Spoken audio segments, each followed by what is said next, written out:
I move to dispense with the reading. Without objection, the reading of the amendment is dispensed with, and the gentleman is recognized for remarks on his amendment. Thank you, sir. This amendment would do two things to strengthen the organized crime drug enforcement task force housed within the Department of Justice. First, in response to the more than 20% cut to the OCDETF, the majority included in this bill, this amendment would restore full funding to the task force.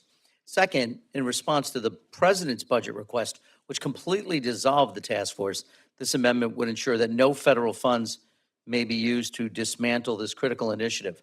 Over 40 years ago, my now favorite Republican president, Ronald Reagan, considering the alternatives, created the OCDETF. He understood that if we were serious about improving public safety through fighting drug cartels, money laundering, and organized crime, we needed a coordinated, integrated strategic federal response that unites federal prosecutors, DEA agents, federal investigators, financial analysts, state and local law enforcement in a single focused task force structure. Since its founding, OCDETF has expanded and adapted to meet evolving threats. It now targets not only major narcotics traffickers, but transnational criminal syndicates engaged in fentanyl trafficking, cybercrime, human smuggling, weapons trafficking, and financial crimes. These cases are prosecutor-led and intelligence-supported, which means they focus resources on high-value targets, not low-level offenders, but the command and control of criminal organizations. The program leverages existing personnel across the Department of Justice, DHS, Treasury, and more, meaning we get enhanced outcomes without duplication or ballooning costs. It is intelligence-driven, it is interagency, and it is results-based. And let's just pause for a moment to talk about results, because for all the talk about fiscal responsibility, this program has one of the best returns on investment in federal law enforcement.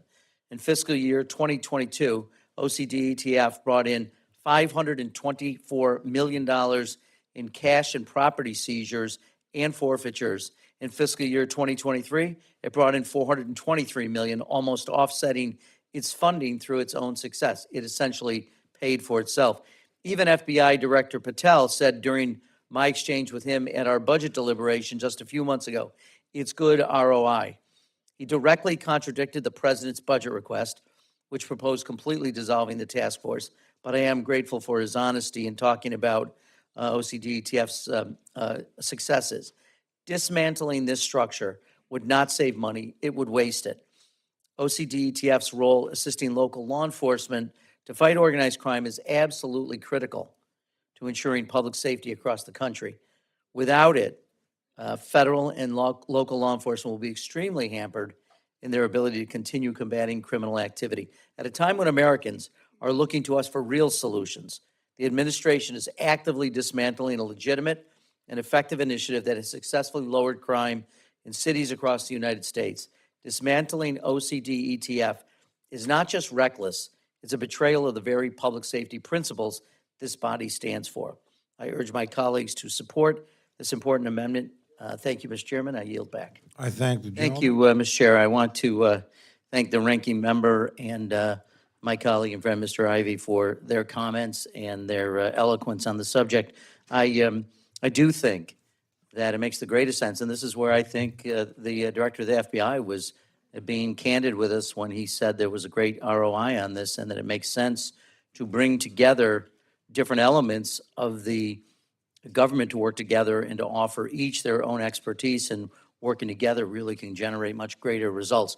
I do want to acknowledge and thank Mr. Rogers for rejecting the president's call to eliminate this altogether. OCDETF in your budget, however, is, in my view, dramatically underfunded. So, and a reminder, not only does this restore the 20% cut year over year, but this also prohibits the administration from using any federal funds to dismantle the task force should they choose to ignore the wishes of this Congress. So I hope members will understand the value of this as it relates to public safety of all Americans, and I would urge a yes vote on the amendment.